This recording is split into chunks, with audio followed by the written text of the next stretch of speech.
His journey is one of the rare stories where someone ascends from extreme poverty to the highest heights of wealth and influence.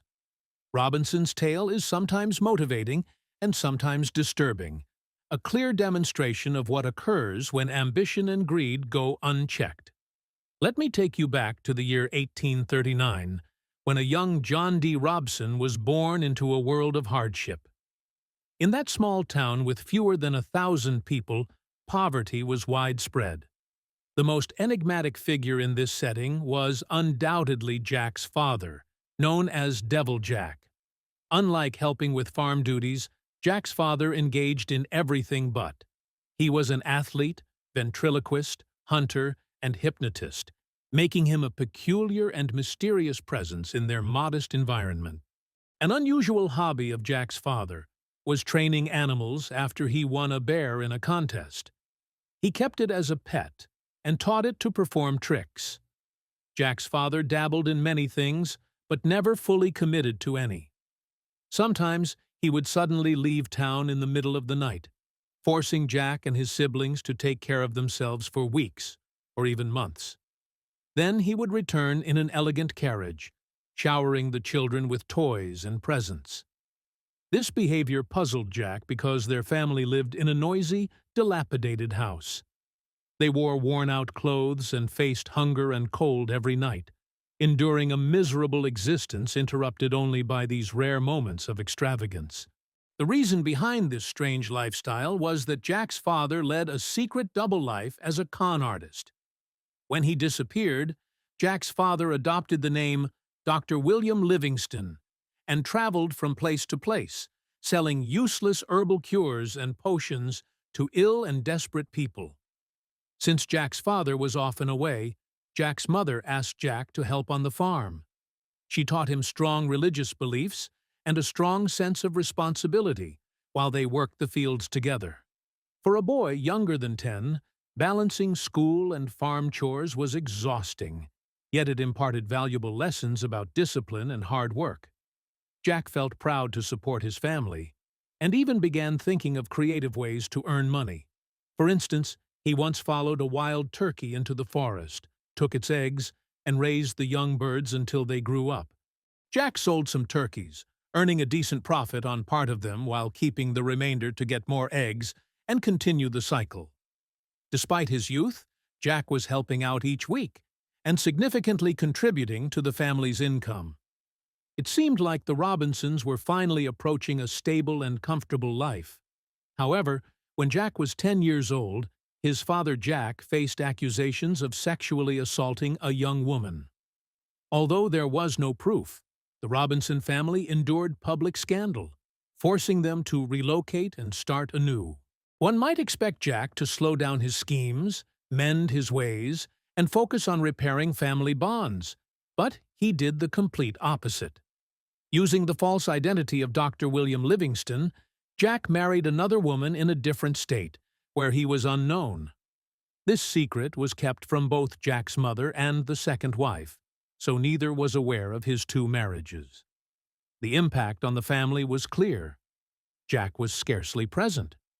The Robinsons continuously moved between towns while Jack took on increased responsibility as the de facto head of the household. Even while attending school, Jack found creative ways to earn money, handle the family's finances, and even started offering small loans. Eventually, the Robinsons settled in Cleveland, Ohio. Now 16 and almost finished with school, Jack began to consider what the next chapter of his life would be. Jack wished to attend college, but by that time he already had 4 siblings with a 5th expected soon.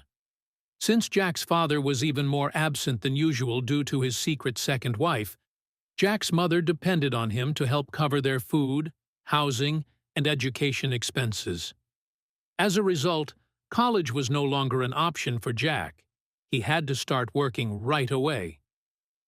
Just 2 months before finishing school, Jack dropped out and began searching for employment in Cleveland.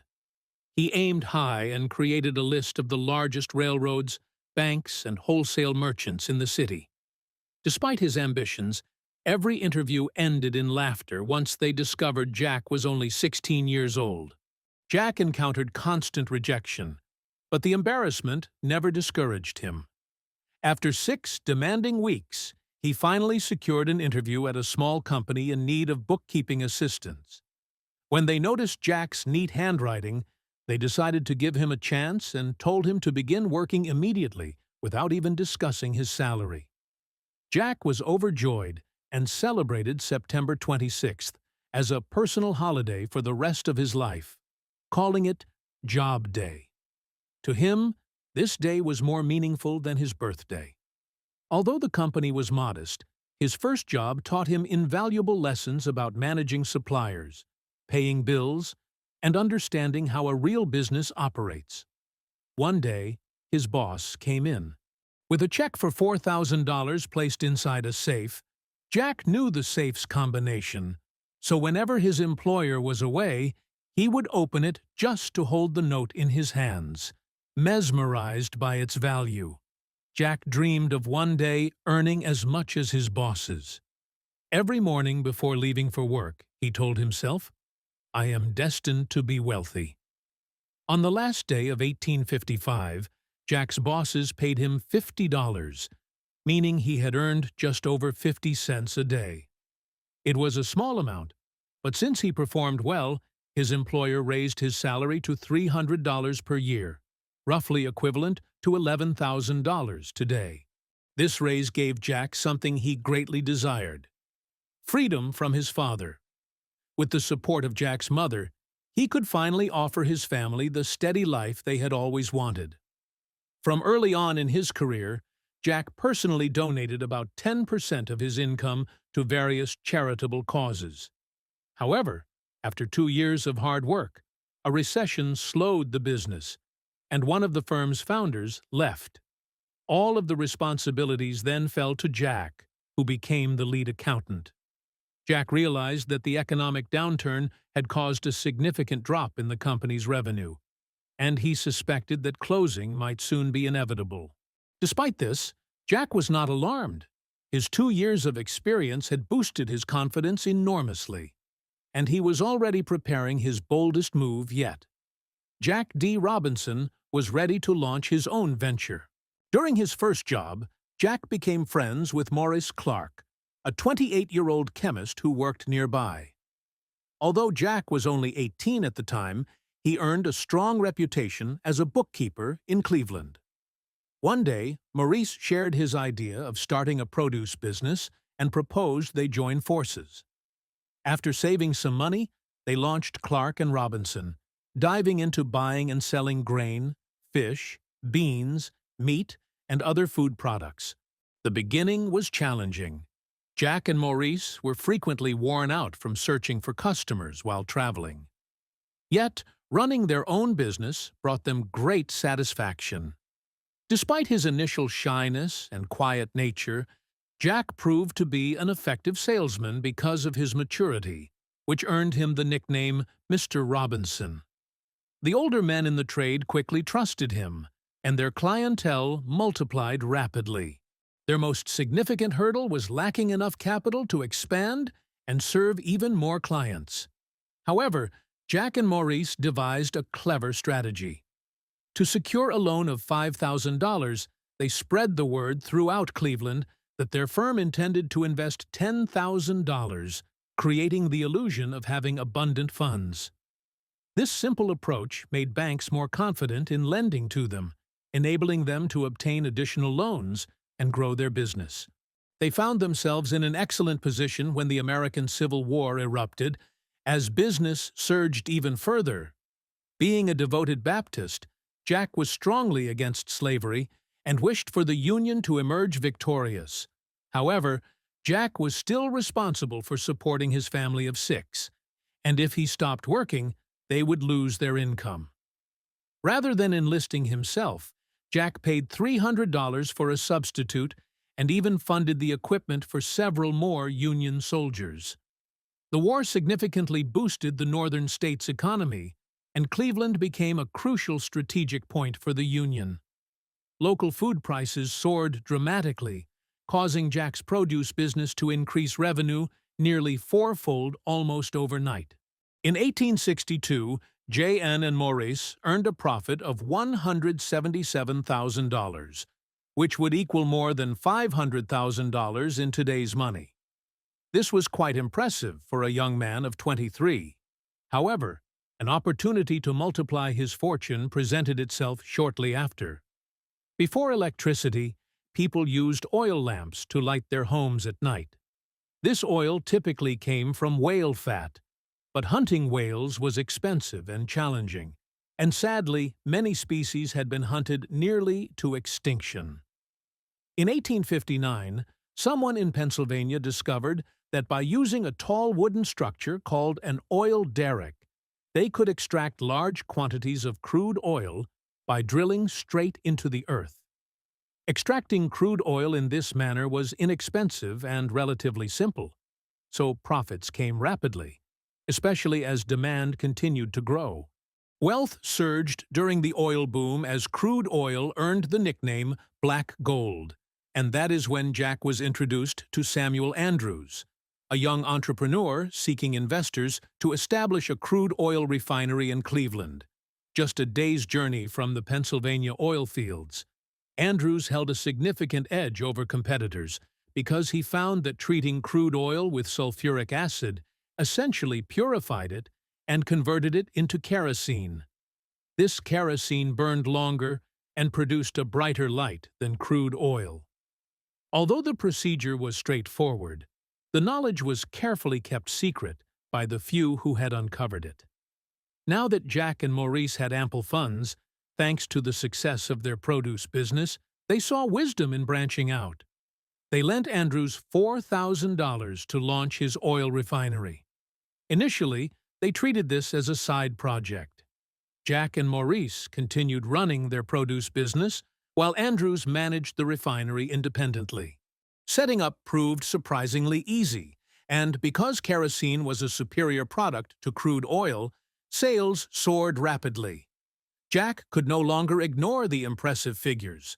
Within just a year, the oil refinery became the most lucrative part of their operations. United in vision, Jack and Maurice decided to make a daring choice.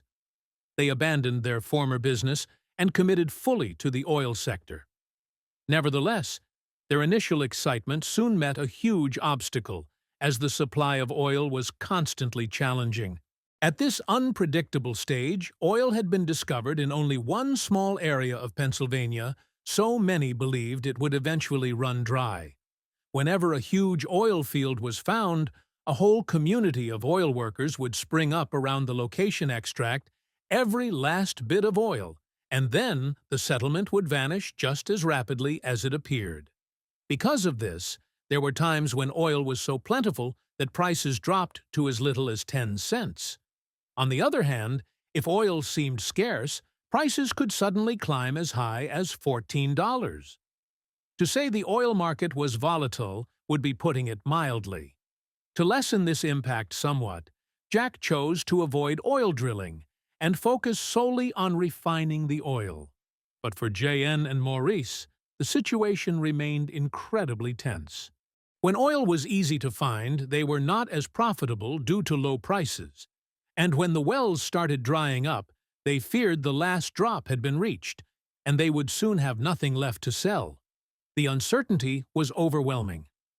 Finally, in 1865, Maurice agreed to sell his share of the business to Jack. This became the turning point of his career. Fearful deep inside yet composed on the surface, Jack consented to purchase Maurice's stake for $72,500, which equals approximately $1,350,000 in today's currency. Maurice was cashing out, while Jack was taking a tremendous risk and committing fully to the uncertain oil industry.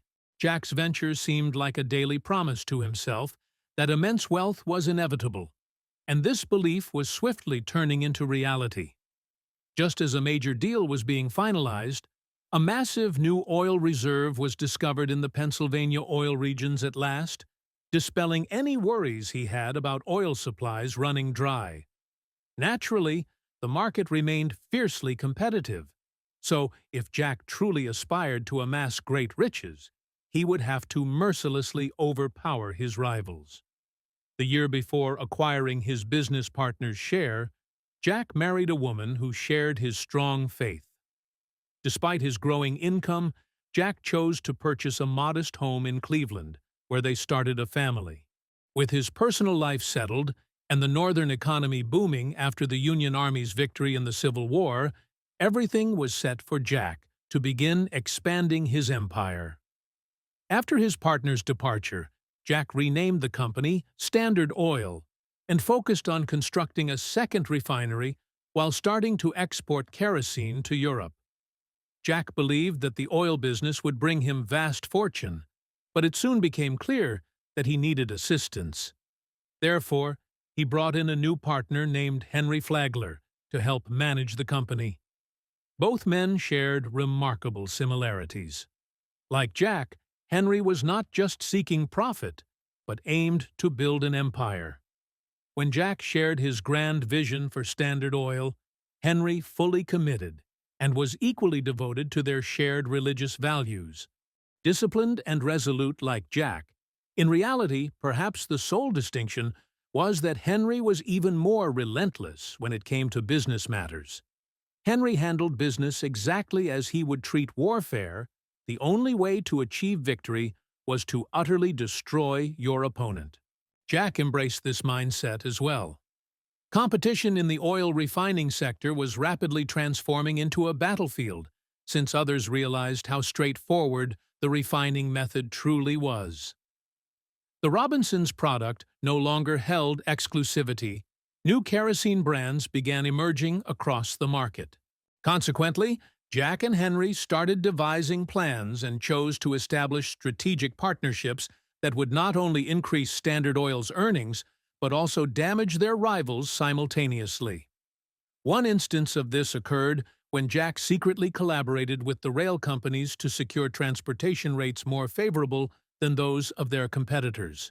During that period, oil was moved primarily by an elaborate system of trains, largely controlled by three major railroad companies, the New York Central, the Erie, and the most influential corporation in America, then the Pennsylvania Railroad. Due to their respective routes, it was advantageous for both the New York Central and Erie railroads to transport oil to refineries in Cleveland, whereas the Pennsylvania Railroad found it more lucrative to ship oil directly to New York City or Philadelphia. As a result, the Pennsylvania Railroad announced plans aimed at eliminating Cleveland as a refining hub and withdrew its services from the area.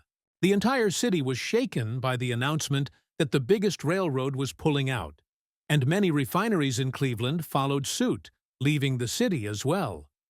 This situation was catastrophic for the New York Central and Erie railroads, both of which had heavily invested in Cleveland. They were now facing a significant loss of customers. However, instead of joining the mass exodus and abandoning Cleveland, Jack perceived an opportunity. He recognized that the Erie and New York Central railroads desperately needed business, and he decided to turn their urgency to his benefit.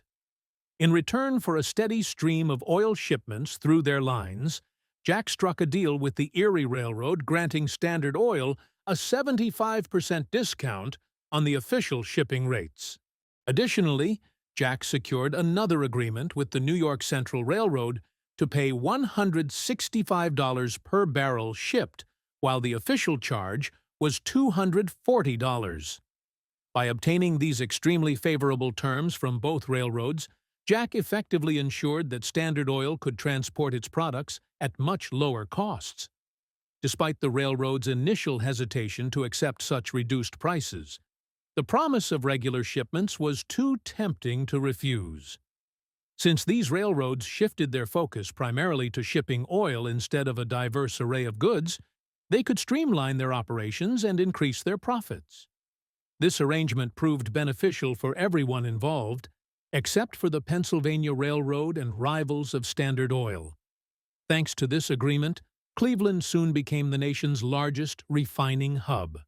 The Pennsylvania Railroad had deserted the city, leaving it at a significant disadvantage when trying to revive its operations there.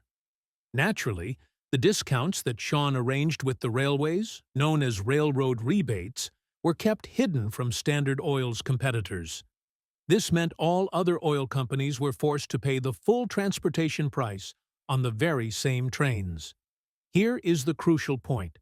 Since Jack was certain that his expenses were now lower than those of his rivals, he could ignite a price battle. Jack would reduce the cost of his oil, forcing competitors to follow suit if they wished to stay competitive in the market.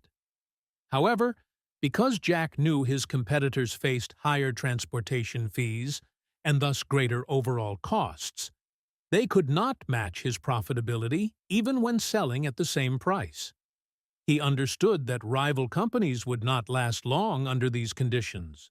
Consequently, Jack continued to cut prices, pushing them down until some competitors went bankrupt. Once those businesses collapsed, Standard Oil encountered far less competition, enabling Jack to raise prices again, even exceeding his original rates. This approach was harsh, but incredibly efficient. Jack realized these railroad rebates were ethically questionable, granting large corporations significant advantages over smaller ones. Nevertheless, it took more than 10 years before any antitrust regulations were introduced to address this issue. Laws were established to prevent such monopolistic behavior, so technically Jack was not breaking any rules. Meanwhile, this aggressive approach to eliminate competition was proving successful, and Standard Oil was generating tremendous profits. However, there was a significant issue. The overwhelming surplus of oil caused prices to drop as low as $240 per barrel. With the discovery of more oil fields in Pennsylvania, it looked likely that prices would continue to decline. The remaining competitors were barely surviving. In fact, Jack estimated that approximately 90% of oil refiners were actually operating at a loss. But Jack began to worry that his individual achievements might be overshadowed by the potential collapse of the entire oil sector. He believed that if the problem was industry-wide, then the solution must be just as comprehensive. Jack's answer was to create an even more powerful monopoly, one unlike anything seen before. By the year 1872, Jack and Henry were mercilessly expanding Standard Oil. But oil prices had plummeted by an additional 25%. They understood that if they did not act quickly, the entire industry could fail, and they would suffer along with it. Consequently, Jack chose to join forces with Thomas Scott, the president of the Pennsylvania Railroad. Although Jack and Scott had previously been competitors following Jack's arrangement with two other major railroads, now Scott was approaching him to propose a similar confidential agreement. Scott proposed a plan even more daring and merciless involving a covert partnership between the biggest railroads and a highly exclusive group of the largest refiners, including Robinson. Consequently, the Pennsylvania, New York Central, and Erie Railroads all united under the discreet name South Improvement Company, abbreviated as SIC. The arrangement stipulated that in return for a secret 50% rebate on transportation expenses, Jack would ship all his oil solely via these railroads. However, Jack was not satisfied with benefits solely for himself. He crafted this agreement to be devastating to his rivals. For instance, whenever anyone outside this secret partnership transported kerosene through these railroads, Standard Oil would receive a 50% rebate on the cost of those shipments, known as drawbacks. This meant that Jack's competitors were forced to pay higher fees to transport their oil on the same railroads, and part of those fees would flow directly to Robinson.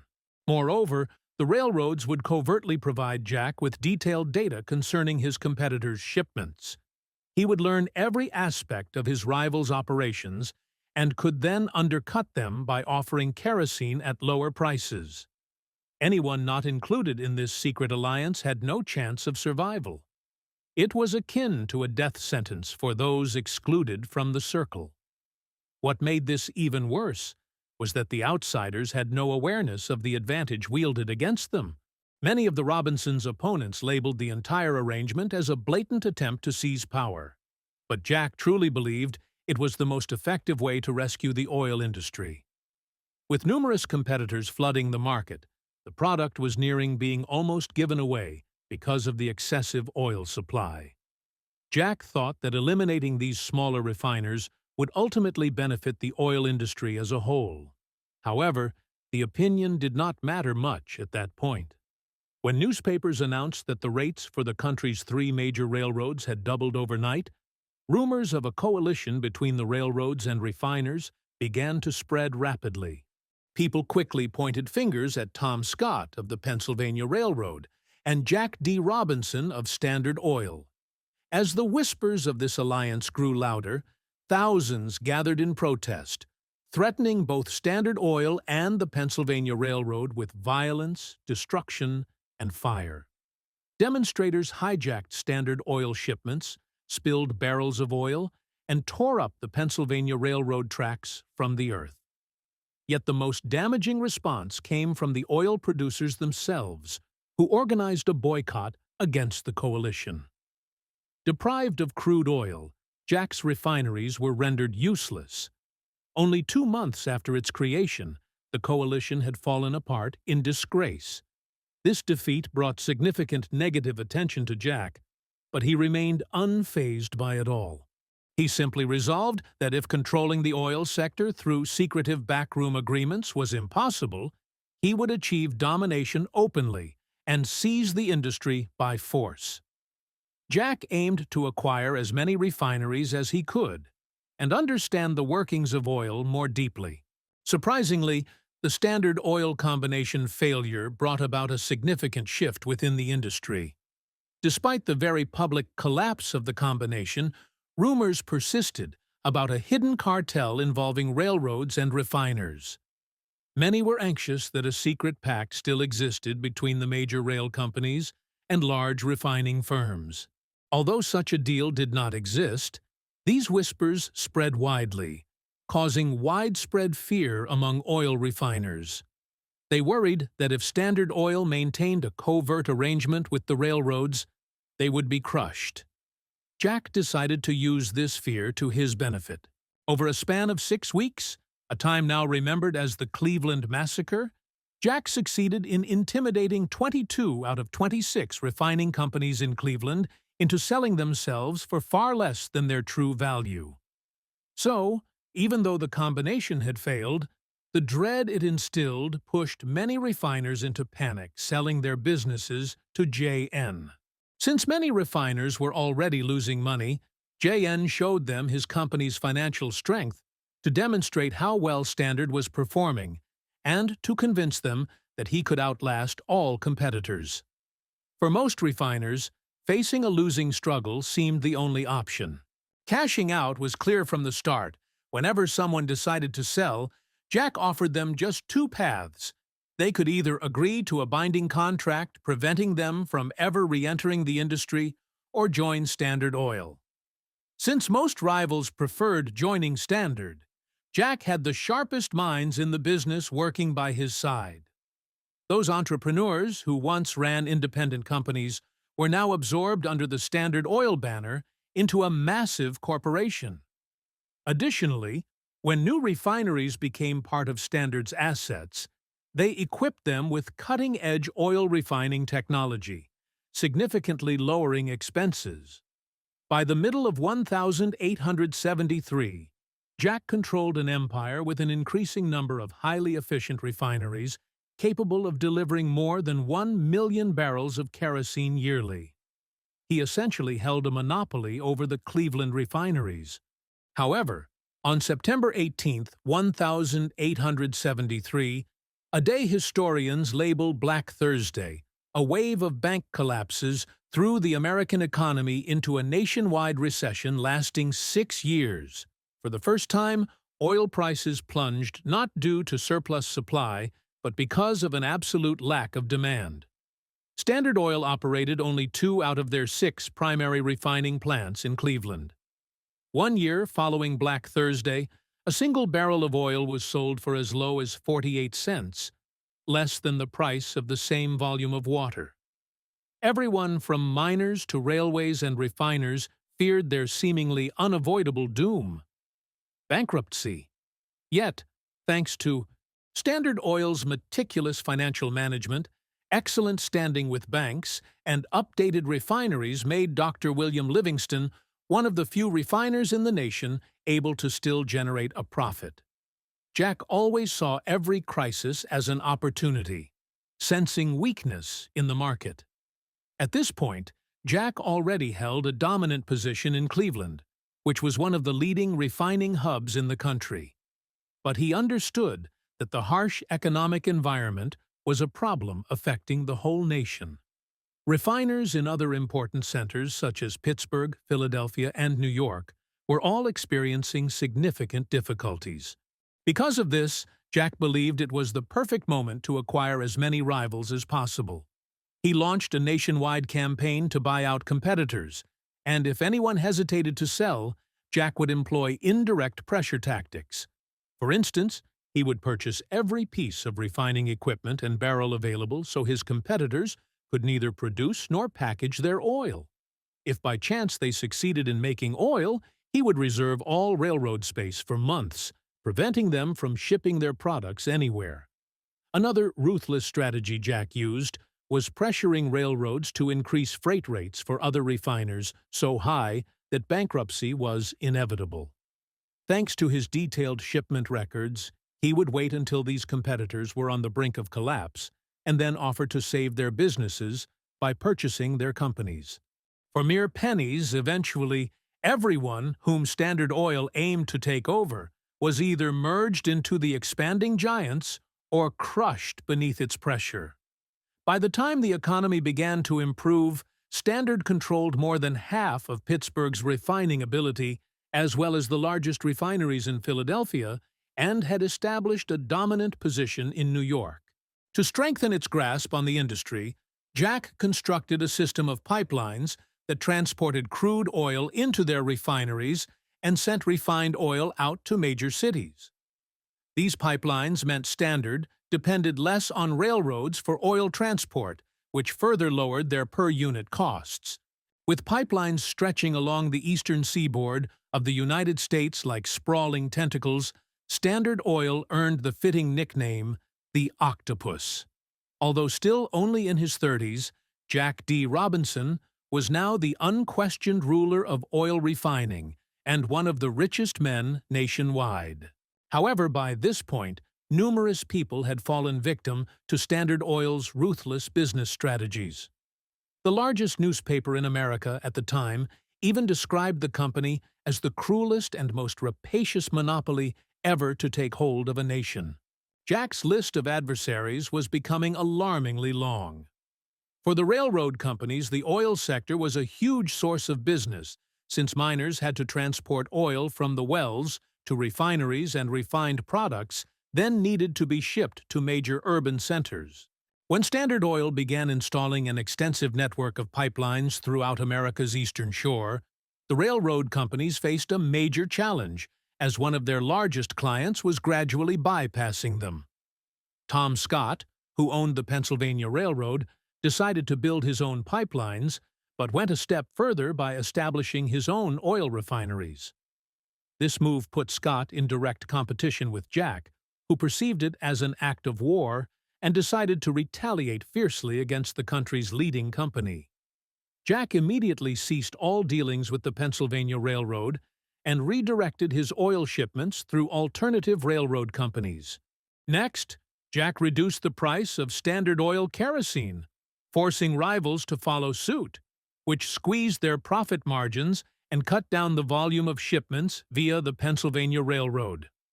Furthermore, Jack persuaded both the New York Central and Erie railroads to dramatically lower their shipping rates across the board to ensure Pennsylvania Railroad lost even more business. These aggressive tactics worked remarkably well. The Pennsylvania Railroad was compelled to pay refiners to transport oil on its behalf. Scott had no choice but to let go of hundreds of employees and decreased the wages of remaining staff by 20%. The impact of Jack's strategy was not limited to just the Pennsylvania Railroad. Another large railroad, the B&O, faced comparable complications and had to implement similar measures to survive under the pressure. Layoffs and pay reductions triggered Jack's confrontation with the Pennsylvania Railroad, unintentionally sparking one of the most intense labor uprisings in United States history. Several dozen individuals lost their lives during the turmoil, and in Pittsburgh alone, the Pennsylvania Railroad suffered the destruction of 500 freight cars, 120 locomotives, and 27 buildings set ablaze by protesters. Even Jack began to worry about the disorder spreading rapidly. Soon, the Pennsylvania Railroad, a giant once deemed unbeatable, had been defeated by Standard Oil, and Tom Scott was more than ready to give up. Scott found himself in a dire situation, and Jack's business partner Henry, who considered commerce a battle, saw this as a chance to completely dominate him. However, Jack had a smarter plan, and chose instead to arrange a huge arrangement with the railroads. Jack promised to support the Pennsylvania Railroad's survival by guaranteeing 47% of Standard Oil's shipments to them, while the New York Central, the Erie, and the Baltimore and Ohio received the remainder. In return for this consistent flow of freight, Jack insisted on a substantial confidential rebate from Pennsylvania's official rates. He also demanded even more thorough details about their competitors' shipments and charged 20 cents for every barrel transported through any of the railroads. Much of this resembled a covert alliance that had been suggested earlier. However, this time Jack was the one holding the greatest influence and could essentially insist on his demands. The railroads had little option, so the agreement effectively made Jack one of the most influential figures in the United States. Jack essentially possessed control over the railroads and dominated the oil industry with an all-encompassing insight into every competitor. He had complete dominance over Cleveland, Pittsburgh, and Philadelphia, with only a handful of refineries in New York remaining outside his reach. Standard Oil now managed nearly 90% of the entire oil refining sector. As for Jack's adversary, Tom Scott, although Jack had formally arranged a deal with Scott's company, the Pennsylvania Railroad never regained its strength. Scott himself never recovered from the humiliating setbacks. Within a year, Scott suffered a stroke and passed away soon after. Interestingly, many years before, Tom Scott had been a mentor to a young Andrew Carnegie, who was to the steel industry what Jack was to oil. Carnegie blamed Jack for the death of his cherished mentor, and thus a fierce rivalry emerged between Carnegie and Robinson, the king of steel against the king of oil. This battle between two industrial giants only grew fiercer with time, but for the moment both were fueled by the desire to amass more wealth than the other. Amidst all these events, Jack was becoming quite a well-known and controversial public figure. The conflict with the Pennsylvania Railroad, his rivalry with Carnegie, and his immense wealth and influence transformed Jack from a mysterious oil businessman in Cleveland, Ohio, into one of the most debated personalities in American news. Despite all his riches, recognition, and authority, Jack did not embrace the extravagant lifestyle that many of his contemporaries enjoyed. When he relocated to New York, he preferred to spend his free moments playing with his children, rather than mingling with affluent bankers or celebrities. He seldom purchased costly clothing or lavish items, quietly directing his network of associates from their new New York office. Jack's wealth was boosted by his 90% control over the oil refining market, which made it seem as if he could simply relax and enjoy the rewards of his efforts. However, the reality was quite different. Even after achieving complete dominance, the industry was rapidly evolving. A few years earlier, Thomas Edison created a light bulb that shone with a strong white light for 100 hours, promoting electricity as the nation's future instead of oil. Then, in 1885, a vast crude oil reserve was discovered in northern Ohio. These developments caused many Standard Oil leaders to become anxious, fearing a huge oil surplus that might drive prices down to 10 cents per barrel once again. Yet, while his company grew restless, Jack remained composed as ever. By this time, Jack had become an expert at transforming disorderly situations into advantages, and this crisis was exactly the chance he had been waiting for.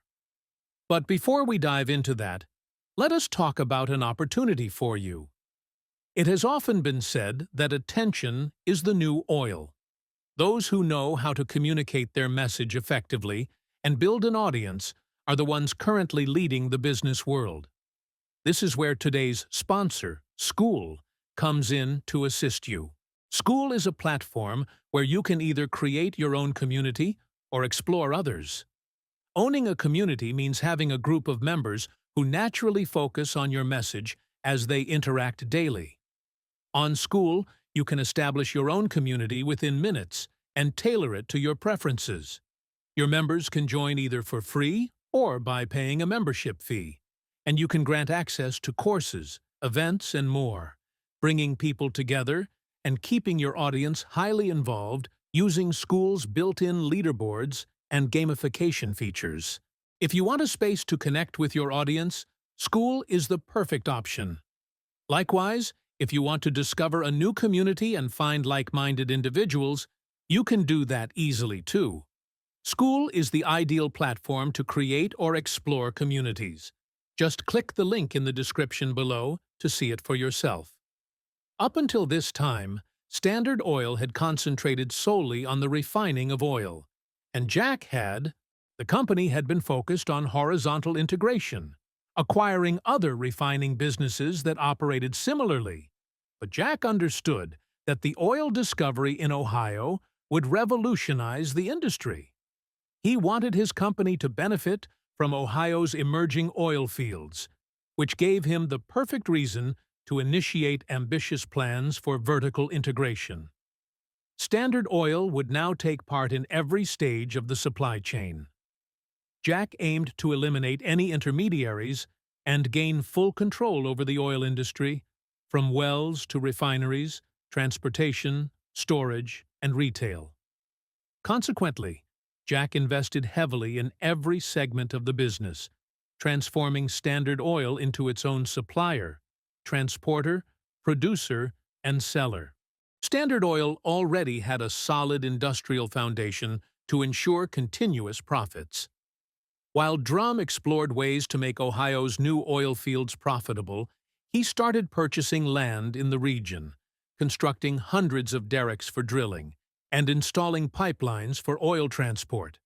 However, it quickly became evident that Ohio's oil had a major issue. Even after refining, it emitted a terrible odor, leading people to nickname it skunk oil, deterring buyers. It was sold for as little as 15 cents per barrel. Almost everyone else abandoned efforts to sell this smelly oil immediately. But Jack took a different approach. He employed a group of chemists to analyze the problem in detail. Skunk oil, and within a year, they discovered a method to eliminate the sulfur, which had been responsible for the dreadful odor. Standard was now the sole company offering this innovative, more affordable type of oil, giving Jack a tremendous advantage. A few years later, as oil started to flow in vast amounts throughout Oklahoma, Texas, Kansas, and California, it became clear that America possessed a vast reserve of petroleum. The company best positioned to capitalize on this was Standard Oil. Around this period, automobiles began replacing horses and carriages.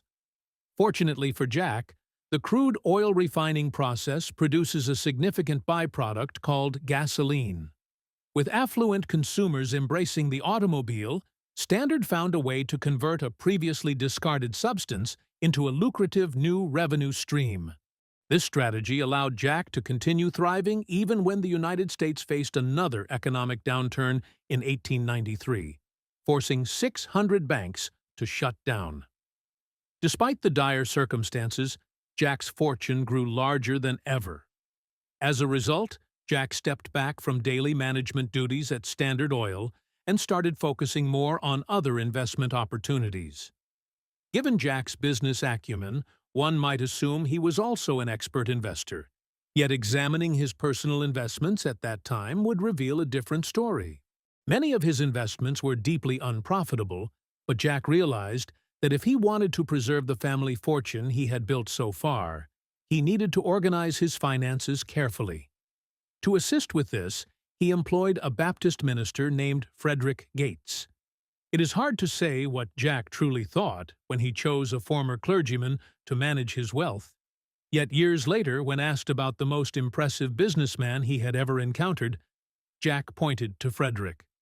There is no question that Frederick played a major role in significantly increasing Jack's fortune through a series of well-planned financial moves. Around the same period, Jack's son, Jack Jr., completed his university education, and Jack believed it would be wise for Jr. to learn from Frederick. Frederick showed Jr. the art of investing and negotiating, and before long, the two had transformed Jack's modest portfolio into a powerful wealth-building engine. It was then that Jack instructed them to begin acquiring significant stakes in different sectors, including purchasing railroad firms which proved useful in the future. The most important of these purchases was a long stretch of land in Minnesota called the Mesabi Mountain Range, where a 120-mile vein of exceptionally pure iron ore was discovered, possibly the largest in North America. Since iron is the fundamental component required to make steel, the news attracted the attention of steel tycoon Andrew Carnegie. Jack feared that John was preparing to challenge him in the steel business, and indeed, Jack had been planning this for quite some time. Until now, the rivalry between the Robinsons and Carnegie had mainly concerned who possessed greater wealth, but at this point, they were engaged in an open conflict in Carnegie's domain. Jack was no longer satisfied with controlling the oil sector. He was now targeting the steel industry. Jack instructed Frederick and Jr. to start mining activities in the Mesabi Range, and they underpriced Carnegie by offering superior quality ore to his rivals at very low costs. While they expanded their mining operations, a rumor began to circulate that Jack intended to penetrate Carnegie's specialty further by constructing a massive steel mill.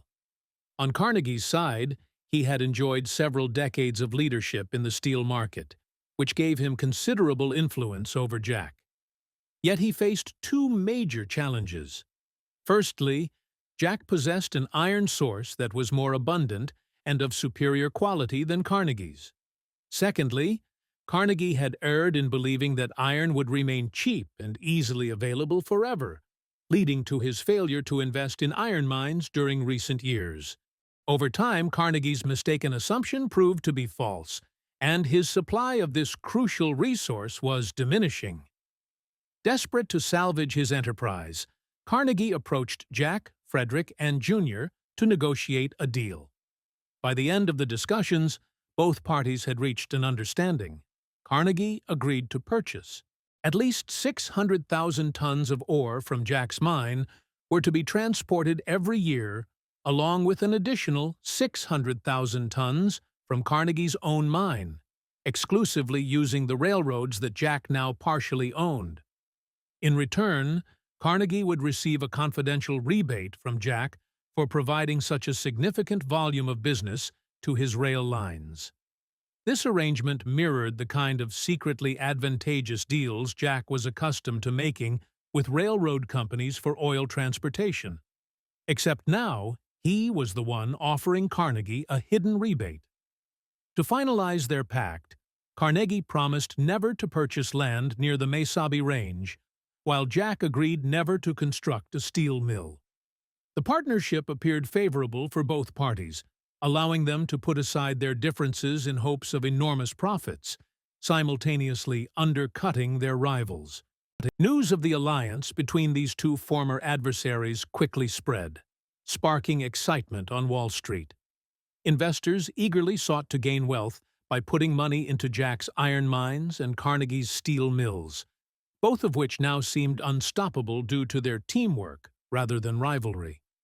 However, one man envisioned a grander plan than simply investing separately in these businesses. J.P. Morgan understood that by merging Jack's interests with Carnegie's under one corporation, he could establish a steel monopoly far more lucrative than anything before. The steel industry, including Carnegie Steel, was even larger than Standard Oil. J.P. Morgan referred to it as U.S. Steel, and if everything worked out as planned, it could become the most valuable company ever created. So J.P. Morgan approached Jack Robinson and asked how much he would sell the Mesabi iron mines for.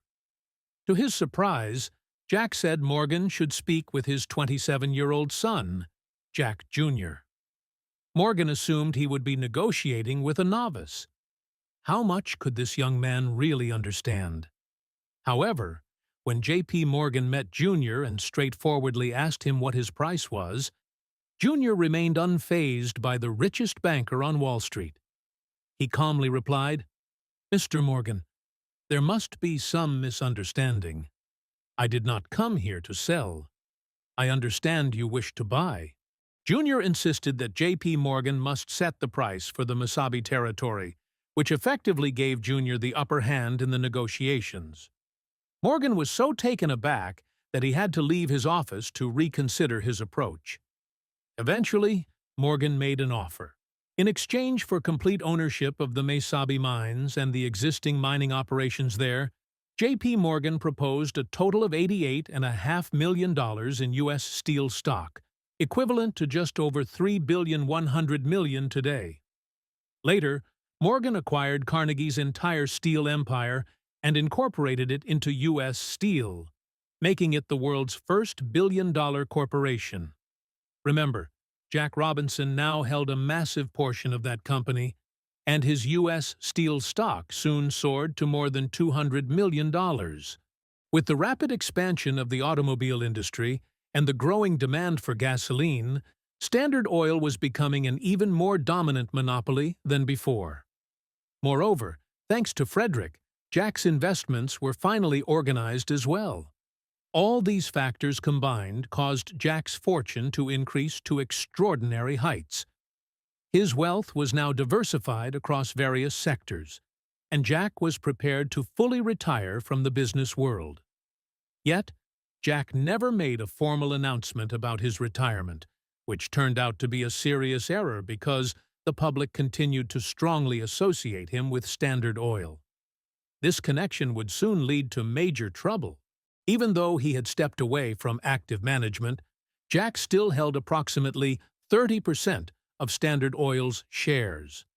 Due to the remarkable expansion of the automobile industry, he was actually accumulating more wealth in retirement than when he was working. However, the company's ruthless business strategies had severely damaged its public image. As a result, President Theodore Roosevelt saw Standard Oil as a prime example to challenge during his political ascent. This was not Roosevelt's first attempt. Earlier, he had introduced legislation targeting railroad rebates, but that failed to ignite significant public enthusiasm. As Roosevelt's first term neared its end, he noticed the general public's attitude toward Jack, and Standard Oil was shifting dramatically from simple disapproval to intense anger. And this was largely due to a journalist named Ida Tarbell. Her father had been one of the oil refiners ruined by Jack's cutthroat business methods many years before. Her father's business partner even took his own life after their fortune was destroyed by Jack. Now Tarbell was releasing monthly articles that deeply explored the company and the man who had driven her father to bankruptcy and made her childhood miserable. As expected, she did not hold back any criticism. Tarbell succeeded in piercing Jack's veil of secrecy, bringing to light the dark history of the once enigmatic Standard Oil, with Jack as the central figure. His secret dealings with railroads, his use of intimidation, and the corrupt politicians they bribed were fully uncovered, captivating the American public. The series also revealed Jack's father's history of fraud, allegations of sexual misconduct, and ultimately exposed his second marriage, which had taken a significant emotional toll on Jack and his family. Needless to say, Jack never addressed any of Tarbell's writings. His silence, combined with her public denunciations, only fueled the public's anger. Within a few years, Jack transformed from one of the most private, mysterious figures among the American elite into the very symbol of greed and corruption nationwide. The public became eager to see Jack and Standard Oil face consequences for their wrongdoings as President Roosevelt's term neared its end. During his initial presidential term, he recognized a chance to capitalize on public opinion by targeting Standard Oil. His rival in the presidential race, Roosevelt, pledged to dismantle monopolies, and upon winning re-election, he was ready to fulfill that promise by launching a determined campaign against the Robinson Empire. Roosevelt initiated an extensive investigation into Standard Oil, putting antitrust laws to their fullest use after years of neglect by corrupt politicians. He publicly declared that the government would aggressively prosecute Standard Oil with the complete power of the United States government in a historic, unprecedented assault. Standard Oil faced accusations of monopolizing the oil sector, employing predatory pricing strategies, securing railroad rebates, engaging in corporate espionage, and holding secret ownership in rival companies. Besides contending with lawsuits in 21 individual states, the federal government filed the largest lawsuit in history at that time. There were over 30,000 exhibits, 444 witnesses who testified, and more than 12,000 pages of incriminating evidence demonstrating Standard Oil's monopoly power. The scope of the case extended well beyond Roosevelt's presidency, but his determination to dismantle Standard Oil was ultimately fulfilled. The proof that Standard Oil was a genuine monopoly became clear when their profits were scrutinized, since they controlled 87% of oil refining in America and even 100% in certain areas. Standard Oil was clearly exploiting their monopoly position to the fullest extent, charging excessive prices for their kerosene in order to earn enormous profits. Not only confirmed their monopoly status, but also revealed that Standard had consistently bribed hundreds of politicians and deliberately violated numerous antitrust laws. On the 15th of May, 1911, after being declared guilty of the offenses they were accused of, the federal government ordered the breakup of Standard Oil and required its subsidiaries to be reorganized into independent, unaffiliated companies. After more than 4 decades, Jack's empire had finally received a decisive blow and was being divided. Naturally, one might assume that dismantling a giant such as Standard Oil would be a defeat for Jack. Many of his adversaries, including Ida Tarbell and President Roosevelt, indeed viewed this outcome as a victory worth celebrating. However, what they failed to foresee was that the breakup of Standard Oil would actually become the most lucrative event in Jack's career. From an outsider's perspective, it might have appeared that Standard was destroyed by this division, but, in reality, the timing was quite advantageous for the company. Significant shifts were occurring across the industry at that moment. New oil fields were being discovered in regions like Texas and California. Independent refiners were rapidly establishing themselves in emerging markets faster than Standard could integrate them. Additionally, places such as the Middle East and Russia were emerging as formidable international rivals. On top of all this, just a year before the verdict, gasoline sales had overtaken kerosene, signaling a transformation in energy demand. Thus, the dissolution took place during a period of profound change, which Jack was ready to embrace for future gains. The entire focus of the industry was shifting, and since Jack still owned about 1/4 of Standard Oil, when it was divided into 34 separate companies, he received shares in each of them. Once these shares were made available for public trading, investors raised their value nearly 3 times, which made Jack even wealthier. By the end of 1911, the year Standard Oil was officially dissolved, Jack was on the verge of becoming the world's very first billionaire. Andrew Carnegie was left far behind in the race for the title of the richest individual worldwide. However, after Jack had reached such an incredible level of wealth, only one question remained. What would he do with all that money? But before we continue to the next chapter, if you are involved in online selling, it is important to learn about today's sponsor, ShipStation. ShipStation software makes managing e-commerce much simpler and saves both valuable time and money. First, ShipStation seamlessly connects with all your online sales platforms, including Amazon, Etsy, eBay, Shopify, and many others, allowing you to handle all your orders from a single, user-friendly dashboard. Second, ShipStation provides easy-to-use automation for shipping processes, featuring powerful automation tools and detailed reporting that simplifies scaling your business. Third, when you choose ShipStation, you gain access to top-tier shipping rates from USPS, UPS, DHL, and Global Post, with discounts reaching up to 84% off standard prices. More than 130,000 companies have successfully expanded their operations using this service. Online stores that already use ShipStation can benefit greatly, and if you try my link, you can actually get a risk-free trial to test it out. Getting started is incredibly fast, so prepare your business for a successful holiday season with ShipStation. Head over to ShipStation.com, Magnates today, and register for your free 60-day trial at ShipStation.com. SLM Magnates. Music. Jack was once the richest man in the world, and now that he had retired and his old company was no longer operating, he chose to devote the remainder of his life to charitable work. Although he was over 70 years old by this time, Jack's strong sense of duty made him as passionate about philanthropy as he had been about business. Throughout his life, Jack claimed he was a soldier of God sent to Earth, entrusted with wealth to help humanity. Jack genuinely desired to make a difference in the world, and in fact, ever since receiving his first paycheck, he had given at least 10% of his earnings to various causes. Even when his large contributions were publicly criticized as mere attempts to enhance his reputation, Jack still donated significant sums anonymously as well. Yet Jack aimed to transform his charitable efforts into a lasting institution that would carry on his legacy. So in 1913, he founded the Robinson Foundation together with Frederick Gates and his son, who had previously managed his personal investments.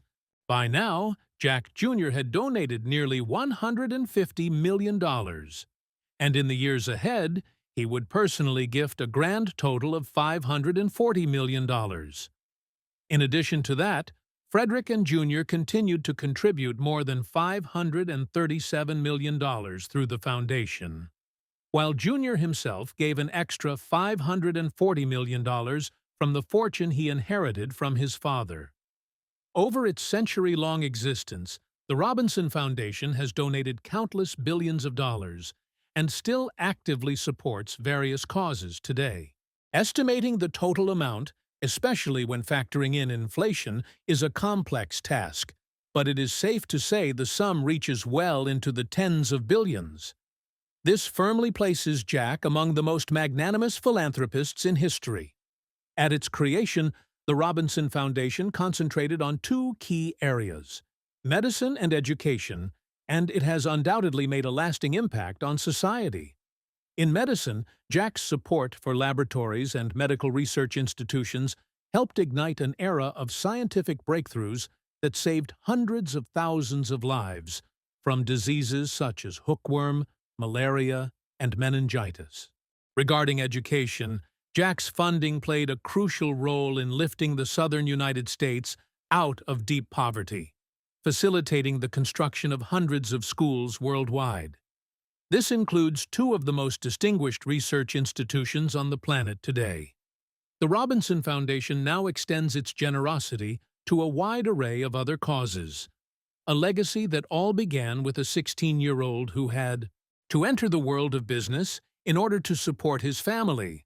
However, this naturally brings up an intriguing ethical debate about what we should truly consider regarding Rockefeller.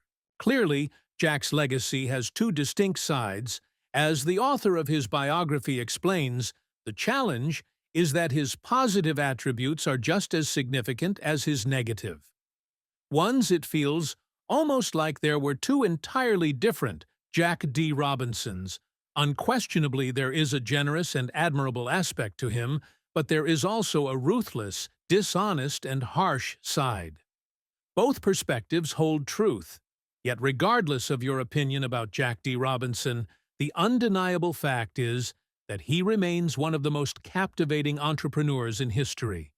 Perhaps this is why, after Jack passed away at 97 years old, his son, who shared his name, declared there was only ever one Jack D. Robinson. But if you believe Robinson's history was controversial, click the thumbnail on the screen now. Cheers. There was a period when merely hearing the name John D. Robinson would make people shudder.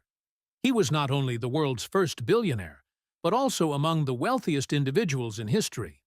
His empire, Standard Oil, grew into the most powerful monopoly worldwide by aggressively defeating rivals, gaining control over various industries, manipulating government officials, and treating business like warfare. Due to his relentless methods and secret deals, Robinson made countless foes. His career was marked by fierce rivalries, including with Andrew Carnegie, and intense conflicts even against U.S. presidents. Yet, before he became a giant in the oil sector, Robinson started at the very bottom of society.